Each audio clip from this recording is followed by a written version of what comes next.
8ஆம் இடம்ன்றது வந்து பார்த்தீங்க அப்படின்னா ஒரு தாம்பத்தியம் சார்ந்த விஷயங்கள் குறிக்கக்கூடியது. அப்போ 9ஆம் பாவம்ன்றது குழந்தைக்கான பாக்கியம். குருவினுடைய பார்வைப்படக்கூடிய இடத்துல இருக்கும்போது இவங்களுக்குலாம் குழந்தைகள்ன்றது மீது ஆசை அதிகம் இருக்கும். நிறைய குழந்தை பெற்றுக்கணுங்கிற எண்ணம் இருக்கும். குரு வக்ரத்தில் இருந்துச்சுன்னா தான் ஒரு டிஎன்சி கண்டிப்பாக அவங்க குடும்பத்தில் இருக்கும். கர்ப்பப்பை குறிக்கக்கூடியது எது அப்படின்னா சுக்கிரன். சந்திரன்றது லிக்விட் ஃபார்ம்ல இருக்கக்கூடிய ஃபார்ம். ஆனால் தனித்த சூரியன் புதன் மட்டும் ஒரு கட்டத்தில் இருக்கு அப்படின்னா திருமண வாழ்க்கை பெருசாக ஒரு ஈடுபாடு இல்லாத நிலைக்கு போறாங்க. ஒரு வீட்டில் ஒரு இந்த சூரியன் குரு வக்ரகதையெல்லாம் இருந்து ராகு கேதுடைய தொடர்புகள் இருக்குன்னா இவங்களுக்கு கண்டிப்பாக அந்த குழந்தைக்கான விஷயங்கள் ட்ரீட்மெண்ட் எல்லாம் பெற்றுக்கவே முடியறதில்லை. செவ்வாயும் சூரியனுமான ஒரு சேர்க்கை இருக்குது. அது வந்து உடல் காரகன்னு சொல்லக்கூடிய ஒரு அமைப்பு. அதாவது மனைவி கூட சேர்ந்து உடல் ரீதியாக இணைஞ்சு ஒரு குழந்தை பெற்றுக்கிறதுக்கான பாக்கியம் ரொம்ப கம்மி.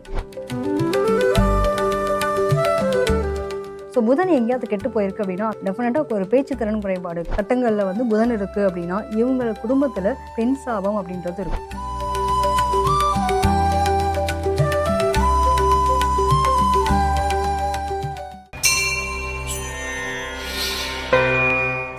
பிரவாக் பக்தி நேயர்களுக்கு வணக்கம். இன்று நம்முடன் நாடி காதல் ஜோதிடர் ஈஸ்வரி அம்மா அவர்கள் இணைந்துள்ளார்கள். வணக்கம். வணக்கம்ப்பா.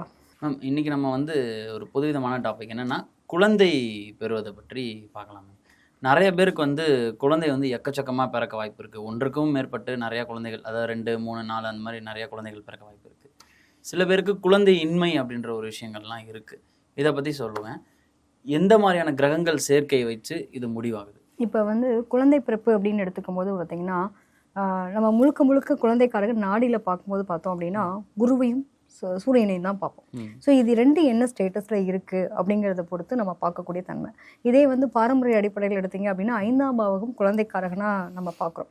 5ஆம் பாவகம் தான் பூர்வ புண்ணியம். அப்போ நமக்கு நம்மளோட ஜெனட்டிக்கில் நமக்கு என்ன மாதிரி நிலைகள் இருந்ததோ அது நம்ம கிடைக்க பெறுவோம் அப்படின்ற அந்த பாக்கியத்தை கிடைக்கப்படுவோன்றது இருக்குது. நான் நிறைய எதை வச்சு பார்ப்பேன் அப்படின்னா கிரகங்களுடைய பாகை ரீதியான விஷயங்கள் நிறைய எடுத்து நான் பார்க்குறேன். நான் பார்க்கும்போது பார்த்தீங்க அப்படின்னா குருவையும் இந்த சூரியனையும் வந்து பார்க்குறது. இது மட்டும் இல்லாமல் ஒரு குழந்தை உருவாகிறதுக்கு ஒரு கணவன் மனைவி உறவு நிலை எப்படி இருக்கிறது, கணவன் மனைவி உறவு அப்படிங்கிறத தாண்டி சில பேருக்கு ஸ்பெர்ம் கவுண்ட் கம்மியாக இருக்கும். அப்போ 3ஆம் இடம் வீரிய ஸ்தானத்தில் போய் உங்களுக்கு சந்திரன் வந்து அதாவது ரொம்ப பாகை ரீதியாக நல்லா இருந்தது அப்படின்னா பிரச்சனை இல்லை. சப்போஸ் பாகை ரீதியாகவும் பிரச்சனையாக இருந்து அது கூட வந்து பாவகோள்கள் கூட இருக்குது அப்படின்னாலும் சரி. அது மட்டும் இல்லாமல் 2ஆம் இடமும் ரொம்ப முக்கியம். குடும்பம் சார்ந்த விஷயத்தில் வரும்போது சந்தோஷங்கள். அப்போ 2ஆம் இடத்துலையும் 12ஆம் இடத்துலையும் ஒரு பாவக்கோள்கள் இருக்கிறது. இந்த மாதிரிலாம் இருக்கும்போது பார்த்தீங்க அப்படின்னா இந்த ரிலேஷன்ஷிப் சார்ந்த விஷயங்களுமே சரி குழந்தைக்காரகனாக இருக்கக்கூடிய அமைப்புகள். அப்போ 5, 9, 7 இப்போ 7ஆம் இடம்ன்றது உங்களுக்கு திருமணத்தை குறிக்கிறது. திருமணத்துக்கு பின்னாடி வரக்கூடிய ஒரு நல்ல ஒரு உறவு நிலைன்றது கற்றல் சுகம் சார்ந்த விஷயங்கள் எல்லாத்தையும் குறிக்கிறது. பார்த்தீங்க அப்படின்னா பொதுவாக வந்து 12ஆம் இடம் வந்து கற்றல் சுகத்தை கொடுக்கும், ஒரு நிம்மதியான உறக்கத்தை குறிக்கக்கூடியது. 8ஆம் இடம்ன்றது வந்து பார்த்தீங்க அப்படின்னா ஒரு தாம்பத்தியம் சார்ந்த விஷயங்கள் குறிக்கக்கூடியது. அப்போ 9ஆம் பாவம்ன்றது நமக்கான பாக்கியம், குழந்தைக்கான பாக்கியம். அப்போ அது மூலமாக எனக்கு கிடைக்கக்கூடிய சந்தோஷத்தினால் வரக்கூடிய நல்லது பண்ணதான் கிட்டத்தட்ட 11ஆம் பாவம். ஸோ இப்படி பாவக ரீதியாகவும் நம்ம எடுப்போம். முழுக்க பார்த்தீங்க அப்படின்னா இந்த சூரியன் குரு நான் சில இது எடுத்து பார்த்துருக்கேன்ப்பா. அதாவது அதிக பாகை குறைந்த பாகை அப்படின்னு எடுத்துக்கும் போது வக்ர கதியில் இருக்கக்கூடிய கிரகங்கள், பரிவர்த்தனை பெற்ற கிரகங்கள், இந்த மாதிரி பார்க்கும்போது இவங்களுக்கு அந்த குழந்தை சார்ந்த விஷயங்கள்ல பஞ்சாயத்து இருக்கிறத பார்க்க முடியுது. முழுக்க ராகு கேதுக்கள் தான் இதை வந்து ஆளுமை பண்ணுதுன்றதை பார்க்குறோம். பொதுவாக இயற்கைக்கு மாறான அப்படின்னு ஒரு சில விஷயங்கள் வர்றதுமே இந்த குழந்தைக்கான விஷயங்கள். இப்போ ட்ரீட்மெண்ட்லாம் நிறைய பேர் குழந்தை பெற்றுக்குவாங்க. அதுவுமே வந்து இந்த கிரகத்தினுடைய அச்சுக்கள் தான். 5ஆம் இடத்துல வந்து பார்த்தீங்க அப்படின்னா சுபக்கோள்கள் இருக்கிறது அப்படிங்கிறப்பையும் 5ஆம் பாவத்து அதிபதி வந்து குருவினுடைய பார்வைப்படக்கூடிய இடத்துல இருக்கும்போது இவங்களுக்குலாம் குழந்தைகள்ன்றது மீது ஆசை அதிகம் இருக்கும். நிறைய குழந்தை பெற்றுக்கணுங்கிற எண்ணம் இருக்கும். குரு வக்ரத்தில் இருந்துச்சுன்னா தான் ஒரு டிஎன்சி கண்டிப்பாக அவங்க குடும்பத்தில் இருக்கும். அந்த மாதிரி அமைப்பு பார்க்க முடியுது. ஸோ சில பேருக்கு வந்து குழந்தை பிறப்பே பெரிய ஒரு காம்ப்ளிகேஷனாக இருக்கும். ஆசை இருக்கும், பட் ஆனால் பெற்றுக்கிறதுக்கான சூழ்நிலைகள் அமையாமல் இருக்கும். அது பார்த்தீங்கன்னா குரு செவ்வாய் தொடர்பு அப்படின்றது இருந்துச்சுன்னா மேக்ஸிமம் வந்து இவங்களுக்கு ட்ரீட்மெண்ட்டில் தான் குழந்தை பெற்றுக்கிற மாதிரி அமைப்பெல்லாம் கொடுக்கக்கூடியது வந்து இதுதான். பாவக ரீதியாக எடுக்கிறோம் அப்படின்னாலும் நம்ம 5ஆம் பாவத்தை சொல்ல முடியாது. 5ஆம் பாவத்து அதிபதி கூட எந்த மாதிரி கிரகங்கள் எப்படி உட்கார்ந்துருக்கு, அது என்ன சாரமாக இருக்குன்றது தனிப்பட்ட முறையில் ஒவ்வொருத்தருடைய ஜாதகத்தை பொறுத்து மாறுபடும். ஸோ நம்ம வெறும் கிரகங்களாக மட்டும் பார்க்குறோம் அப்படின்னா எனக்கு தெரிஞ்சு நான் நிறைய இடங்களில் பார்த்தது என்ன, குருவோட வீட்டில் ஒரு சூரியன் இருந்தாலுமே இவங்களுக்கு அந்த சூடுத்தன்மை முழுக்க பார்த்தீங்க அப்படின்னா குழந்தைக்கான விஷயங்கள் தடை தாமதத்தை கொடுக்கும் அப்படிங்கிறத நம்ம பார்க்க முடியும். ஸோ சூடுனால் வரக்கூடிய உடல் உஷ்ணம் தொடர்பான விஷயங்கள் நிறைய பேருக்கு இது நம்ம ஈஸியாக சொல்கிற மாதிரி நான் வந்து பார்த்த வரைக்கும் எப்படின்னா நிறைய பேருக்கு சூரியனோட வீட்டில் சிம்ம வீட்டில் வந்து உங்களுக்கு குரு இருந்தது அப்படின்னா அந்த குழந்தை பிறப்புக்கு அப்புறம் பார்த்தீங்கன்னா ஒன்று குடும்ப வாழ்க்கை பெருசாக சொல்லிக்கிற மாதிரி இல்லை, அல்லது குழந்தை பிறப்பே பிரச்சனையாக இருக்குது. சூரியன் புதன் சேர்க்கை இருக்கவங்களுக்கும் ஒரு குழந்தைக்கு மேலே ஒரு குழந்தை வேண்டாம் அப்படிங்கிற எண்ணத்துக்கு அதிகமாக போகிறாங்க.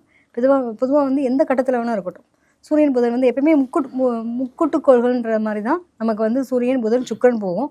ஆனால் தனித்த சூரியன் புதன் மட்டும் ஒரு கட்டத்தில் இருக்குது அப்படின்னா திருமண வாழ்க்கை பெருசாக ஒரு ஈடுபாடு இல்லாத நிலைக்கு போகிறாங்க.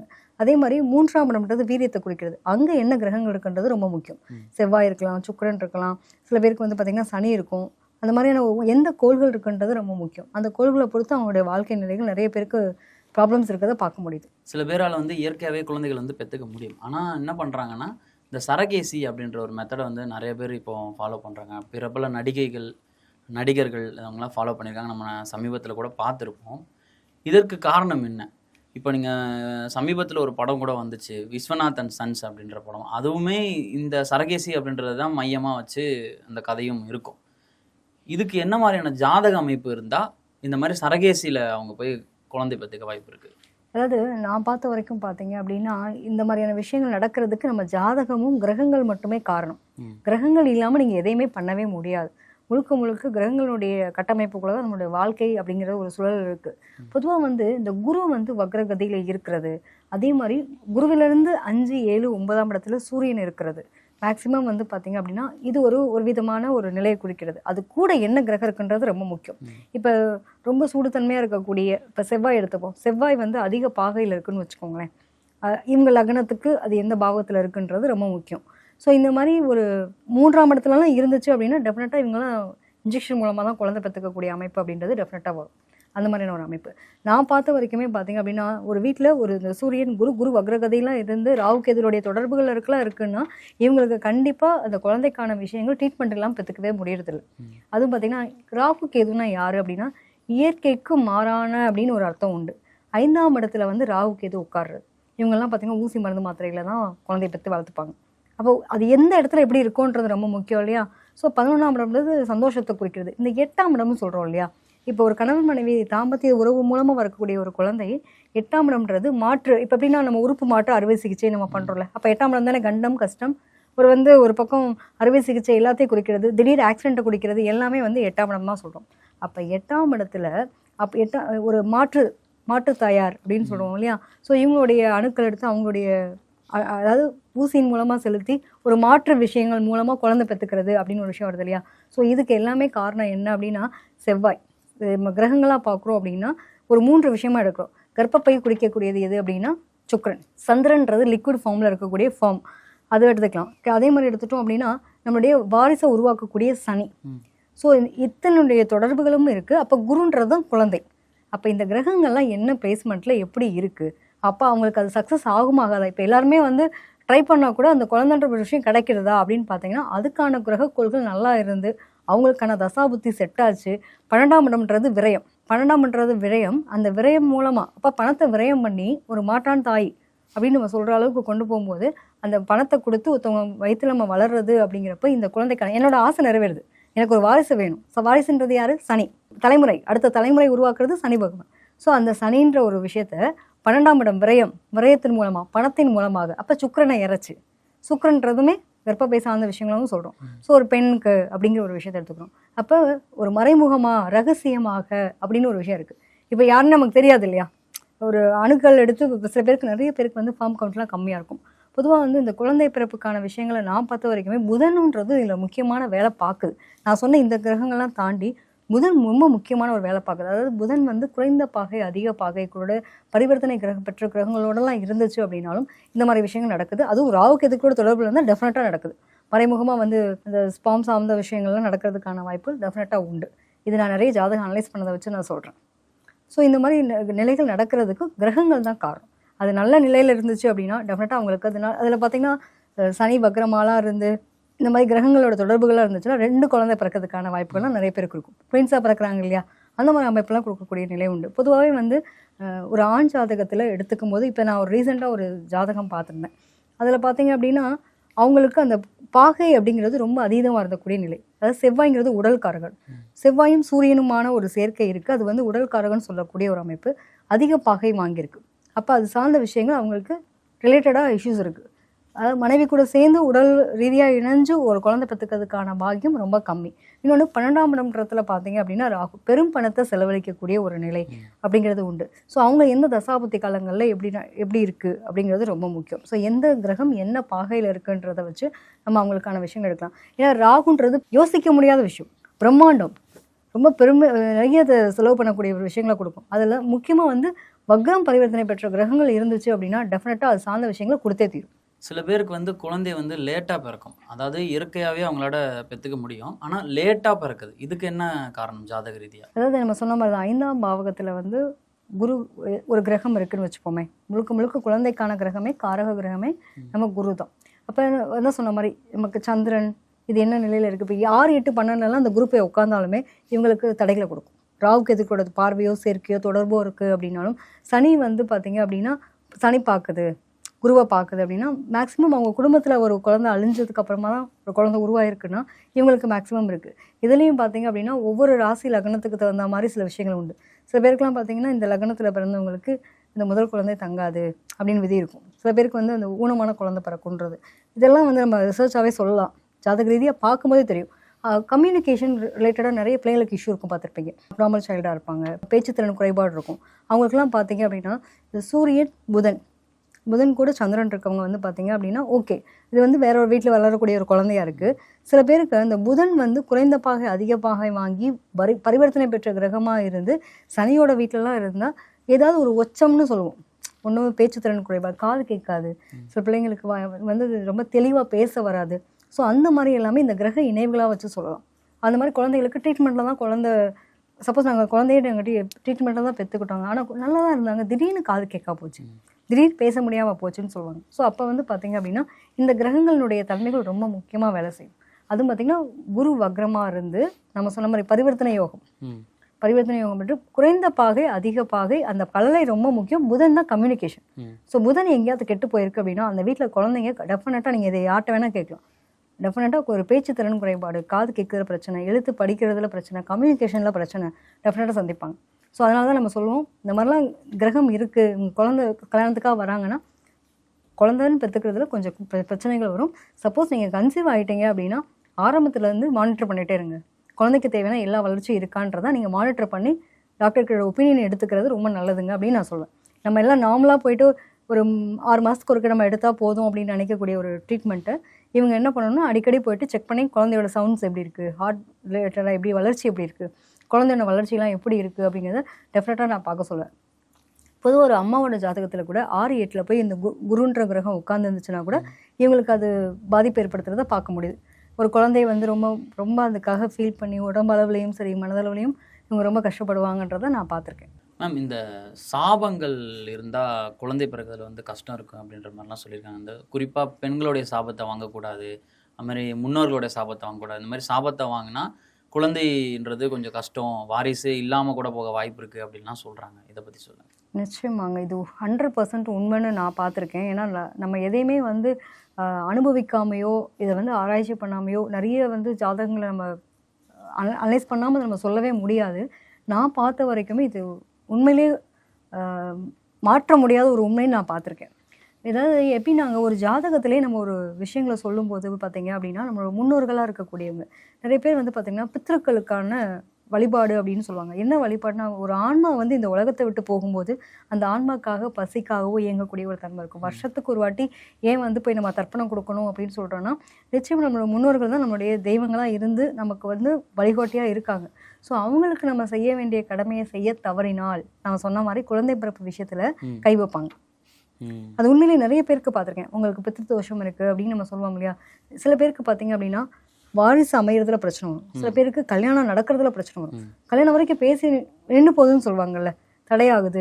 ஒன்றுக்கு மேற்பட்ட திருமணத்தை கொண்டு வந்து கொடுக்குறது, திருமண வாழ்க்கையில் மாற்று ஜாதி மாற்று மதம் அந்த மாதிரி விஷயங்களை கொடுக்குறது எல்லாமே இது முன்னோர்களுடைய சாபமும் தோஷமும் தான் சொல்லுவோம். இது அழகாக வந்து அவங்க ஜாதகத்திலே தெரியும். இதில் வந்து பர்டிகுலராக பார்த்தீங்க அப்படின்னா சில பேர் வீட்டில் மட்டும் திடீர்னு மரணம் நடந்துகிட்டே இருக்கும். வயசு பிள்ளைங்களாக இருப்பாங்க, மருந்து குடிச்சு இறந்து போவாங்க, தண்ணியில் விழுந்து இறந்து போடுவாங்க. ஒன்றுமே இல்லை, ஒரு குழந்தை நல்லாவே இருந்தது, ஒரு 10 வயசு குழந்தை தான், அம்மா போட்டுச்சு திடீர்னு இறந்து போச்சு அப்படின்லாம் சொல்லுவாங்க. ஸோ அந்த வீட்டிலலாம் பார்த்தீங்க அப்படின்னா இந்த புதன் அப்படின்ற ஒரு கிரகம் அங்கே வேலை செய்யும். ஸோ அந்த குடும்பத்தில் இருக்கக்கூடிய ஜாதகங்கள் யாருக்காவது நம்ம பார்க்குறோம் அப்படின்னா நிறைய குழந்தைகள் தவறக்கூடிய ஒரு தன்மை, இறப்பு அப்படிங்கிறது நடந்திருக்கும்.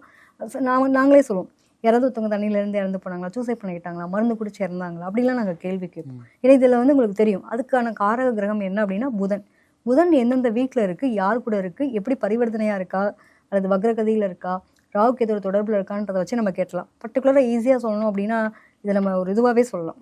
மக்கள் வந்து பார்த்துட்டு இருப்பாங்க, நிச்சயமாக அவங்களுக்கு ஒரு ஜாதகத்தை எடுத்து நமக்கு இந்த கட்டத்தில் இருக்குன்னு அவங்களால ஐடென்டிஃபை பண்ண முடியும். இப்போ மிதுன வீட்டில் வந்து புதன் இருந்தாலும் சரி, அதே மாதிரி வந்து உபயலக்கணம் சொல்லக்கூடிய இடம் சரிங்களா, மிதுனத்தில் புதன் இருந்தாலும் சரி, கண்ணியில் புதன் இருந்தாலும் சரி, அதே மாதிரி நம்ம தனுசு மீனத்தில் இந்த மாதிரியான கட்டங்களில் வந்து புதன் இருக்குது அப்படின்னா இவங்க குடும்பத்தில் பெண் சாபம் அப்படின்றது இருக்கும். அது மட்டும் இல்லாமல் குறைந்த பாகைன்னு சொல்லுவோம். அதாவது 0 to ஒரு 2 டிகிரிக்குள்ள இருக்கிறது குறைந்த பாகை. அதிக பாகைன்னு சொல்கிறது 28 to 30 டிகிரி. அந்த டிகிரியில் இருந்து ராகு கேதுக்களோட தொடர்பு இருந்து சனி கூட பரிவர்த்தனைலாம் இருந்துச்சு அப்படின்னா டெஃபினட்டாக அந்த குடும்பத்தில் ஏதாவது ஒரு மரணம்ன்றது திருமணத்துக்கு முன்னாடியே ஏதாவது குழந்தையா பிறந்து இறந்துருக்கும், இல்லை வந்து ஒரு குறிப்பிட்ட காலகட்டத்தில் இறந்துருப்பாங்க அப்படின்லாம் சொல்லலாம். அப்போ ஒரு ஆன்மா இந்த உலகத்துக்கு பிறந்து போகும்போது என்ன ஆகும்னா ஏக்கத்தோடையும் ஆசையோடையும் அபிலாசையோடையும் போகும். அதனால தான் சொல்லுவாங்க, நம்ம இவங்களுக்கெல்லாம் என்ன சொல்லுவோம் அப்படின்னா குழந்தைக்கான விஷயங்கள் இவங்க குடும்பத்தில் இருக்குது, 2 திருமணத்துக்கான அமைப்பு இருக்குது, அதனால முடிஞ்ச வரைக்கும் நீங்கள் கரெக்டாக குழந்தை சார்ந்த விஷயங்கள் நீங்கள் ட்ரீட்மெண்ட்டில் இருக்கீங்கன்னா கரெக்டாக கவனமாக இருங்க அப்படிலாம் சொல்லுவோம். அப்போ இந்த சாபங்கள்லாம் இருந்தால் தான் திருமணத்தில் வந்து நிறைய தடை இருக்கும். எடுத்தோடனே நம்ம யாரை சொல்லுவோம் அப்படின்னா புதன்ன்றது தாய் மாமா வீட்டாளர்களையும் அத்தையும் குறிக்கக்கூடிய ஒரு அமைப்பு, பிறந்த பெண் பிள்ளையும் குறிக்கக்கூடிய ஒரு கிரகம். ஸோ அப்போ முழுக்க முழுக்க புதன்றது நம்ம எதால் சொல்லப்பட்டிருக்கோம், நாடி நரம்பு அத்தனையும் அப்படின்னு சொல்லுவோம் பார்த்தீங்களா, அது மாதிரி இந்த நரம்புகள் நுண்ணிய நரம்புகளால் பிணைக்கப்பட்ட ஒரு இதுதான் இந்த ரத்தம். இந்த இரத்தக்காரகன்றது செவ்வாய், நரம்புன்றது புதன், தண்ணி சம்மந்த நம்ம பாதி உடல் வந்து என்னவா இருக்குது, முக்கால்வாசி வந்து தண்ணியால் இயங்குது.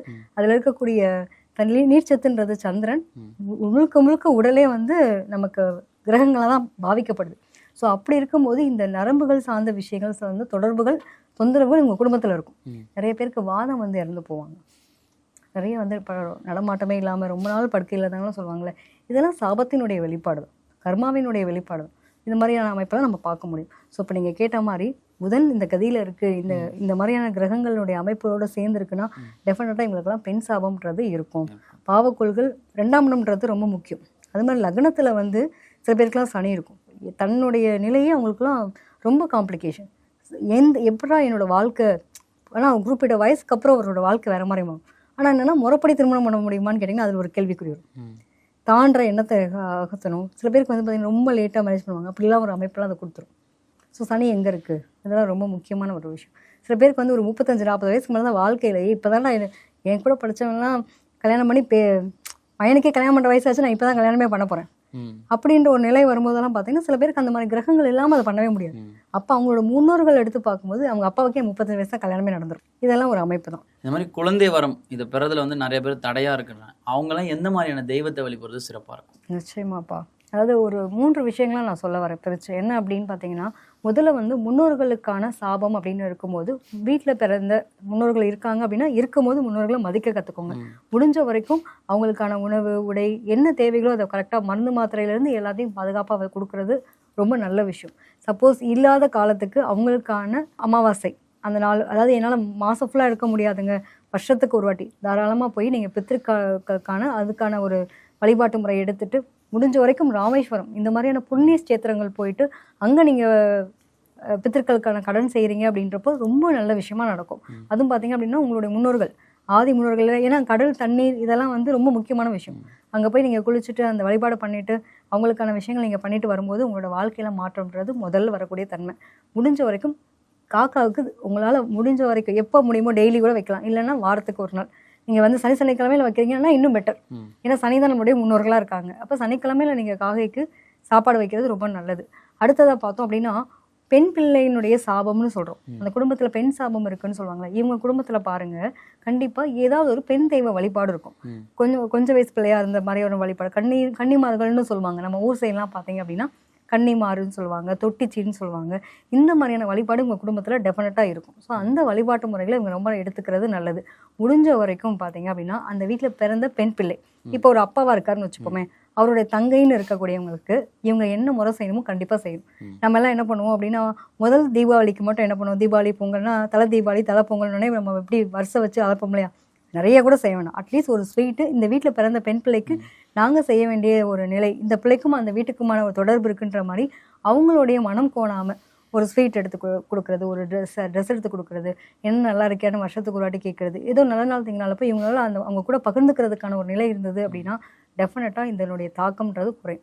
முடிஞ்ச வரைக்கும் அந்த வீட்டில் பிறந்த பெண் பிள்ளை, அத்தைன்னு சொல்லக்கூடிய உறவாக இருக்கட்டும், மகள்னு சொல்லக்கூடிய உறவாக இருக்கட்டும், ஸோ யாரெல்லாம் அந்த வீட்டில் பிறந்திருக்காங்களோ அந்த பெண் பிள்ளைகளுக்கு செய்ய வேண்டிய கடமைகளை மறுக்காமல் செய்யணும். பர்டிகுலராக பார்த்தீங்க அப்படின்னா சொத்துக்கள் சார்ந்த விஷயங்கள் மூலமாக நிறைய பேருக்கு பார்ப்போம், கூடவே பிறந்து அப்படிலாம் வளர்ந்து ஒன்றா வளர்ந்துருப்பாங்க, கரெக்டாக அந்த சொத்துன்னு வரும்போது கண்டிப்பாக நீ ஒரு பக்கம் போ, நான் ஒரு பக்கம் போவேன்னு போவாங்க. ஸோ இதை அந்த இடத்துல சொத்து முக்கியமா, உறவு முக்கியமா? ஏன்னா பிறந்த வீட்டில் ஒரு பெண் பிள்ளை அழுதால் கண்டிப்பாக உங்களுடைய வாழ்க்கைங்கிறது அவ்வளோ சிறப்பாக இருக்குது. எவ்வளோக்கு எவ்வளோ பிறந்த பிள்ளைக்காக உங்களுடைய இழப்பீடுக்கு நான் மொத்தமாக எடுத்து கொடுங்கன்னு சொல்லல, என்ன பண்ணணுமோ முடிஞ்ச வரைக்கும் அழுகை கண்ணீர் இல்லாத அளவுக்கு நிலைகளை கொடுக்குறீங்க அப்படின்னா டெஃபினட்டாக உங்களோட வாழ்க்கை சொல்லுவாங்க இல்லையா, ஒரு பங்கு கொடுத்த அப்படின்னா 100 பங்கு வளரும் அப்படின்னு. நிச்சயமாக அதுக்கான பிராப்தின்றது இருக்கும். ஏன்னா புதன் அப்படிங்கிறது பெண் ரிலேட்டட்னா அத்தை வழி உறவுகளை குறிக்கக்கூடியது. இது கண்டிப்பாக சொத்துக்கள் சார்ந்த விஷயத்த சரிபாக பகிர்ந்து கொடுத்துருங்க. மேக்ஸிமம் பார்த்தீங்க அப்படின்னா நிறைய கொடுக்குறோம், குறைவாக கொடுக்குறோம், அது நம்மளுடைய விருஷத்தின் பேரில். ஆனால் அதன் மூலமாக ஒரு கண்ணீர் விட்டு அந்த சொத்து வருது அப்படின்னா அதை அனுபவிக்கும் போது இவங்களுக்கு அவங்களுடைய வாரிசுகள் பாதிக்கப்படுறாங்க. இது ரொம்ப முக்கியம். அடுத்ததாக பார்க்குறோம் அப்படின்னா குழந்தைக்கான விஷயங்கள், பிறந்த பெண் பிள்ளைகள்ன்றப்போ கண்டிப்பாக தொட்டிச்சி வழிபாடும் கன்னிமார் வழிபாடும் இந்த தோஷத்துக்கு கண்டிப்பாக இவங்க வழிபாடு பண்ணணும். இந்த மாதிரி இருக்க ஒரு வாழ்வியல் பரிமாறமாகவும் இதை செஞ்சுக்கிறது ரொம்ப நல்லது. அடுத்ததாக பார்க்குறோம் அப்படின்னா குழந்தை பிறப்புக்கான விஷயங்கள். குழந்தைக்காரகன் அப்படின்னு சொல்லக்கூடியவர் யார் அப்படின்னப்ப நம்ம முருகப்பெருமான் வழிபாடு, குழந்தை வேலப்பர். நிச்சயமாங்க பல பேர் சொல்லி நான் பார்த்துருக்கேன், அவர் கூப்பிடாமல் நமக்கு எதுவுமே கிடைக்காது. முடிஞ்ச வரைக்கும் குழந்தை வேலப்பரை போய் வழிபாடு பண்ணுறாங்க, குழந்தை இல்லாதவங்க, குழந்தைக்காக வேண்டுதல் வைக்கிறவங்க. அதே மாதிரி நம்ம திருச்செந்தூர் முருகப்பெருமான் போயிட்டு வந்தாலுமே திருப்பம் ஏற்படும். முருகப்பெருமான் புண்ணிய சேத்திரங்களாக இருக்கக்கூடிய பழமையான சேத்திரங்களுக்கு நீங்கள் போயிட்டு வராங்க அப்படின்னா டெஃபினட்டாக குழந்தைக்கான விஷயங்கள் கண்டிப்பாக கிடைக்கும். அது மட்டும் இல்லாமல் கற்பம் தங்க மாட்டேங்குது, சில பேருக்கு கருவிலேயே கலைஞ்சுன்னே இருக்குது அப்படின்வாங்க இல்லையா, கற்ப ரட்சகாம்பிகைன்ற ஒரு அம்பாள் வழிபாடு. நிச்சயமாக அங்கே போயிட்டு வரும்போது கரு வளர்ச்சி அப்படிங்கிறது நல்லாயிருக்கும். அந்த ஊரே பேர் கருவளர்ச்சேரின்ற ஒரு ஊர் தான். கருவளர்ச்சேரின்ற ஊரில் தான் அந்த அம்மா காட்சி கொடுத்துட்டு இருக்காங்க. ஸோ முடிஞ்ச வரைக்கும் அங்கே போய் குங்கும அர்ச்சனை பண்ணி வேண்டுதல் வச்சுட்டு வந்தாங்கன்னா அடுத்த ஒரு குரூப் ஒரு 10 மாதத்தில் இவங்க குழந்தையோட போய் அங்கே நிறைவேற்றிடுச்சு, என்னோட ஆசை நிறைவேற்றுன்னு சொல்லி நன்றி சொல்லிட்டு குழந்தைக்கும் சேர்த்து அவங்களோட பேரில் அர்ச்சனை பண்ணிட்டு வர்றது ரொம்ப சிறப்பு. குழந்தை செல்வம் பெறுவதை பற்றி ரொம்ப அருமையாக சொன்னீங்க. நன்றி. நன்றி.